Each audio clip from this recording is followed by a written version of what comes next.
Ayan guys, umuulan na naman. Dito kami ngayon sa IT Park Laho guys, naabutan ng ulan. Ito naman ang daan dito guys, medyo binahana dito kasi malakas yung ulan guys. Hindi ka na gaano makalaka dito kasi medyo malalim ng tubig ayun oh. Pati Honda Click inabot ng tubig. Yung bus lang talaga ang makadaan dito guys. Tsaka maraming tao na rin ang na-stranded dito kasi malakas talaga yung ulan. Yung motor na sniper malapit na ring maabot ng tubig. Pero hindi siya maabot kasi mataas yung sniper guys. Motor ng kasama ko yun. Marami lang tao na stranded guys. Tingnan yung mabuti guys.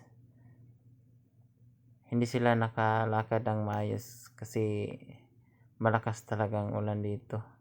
Naghihintay sila ng taxi guys pero hindi sila nakasakay ng taxi kasi marami ding pasahero yung mga taxi guys. Pinilit nilang mag-ano dito, lumakad. Ito yun malakas yung tubig guys, malalim na to.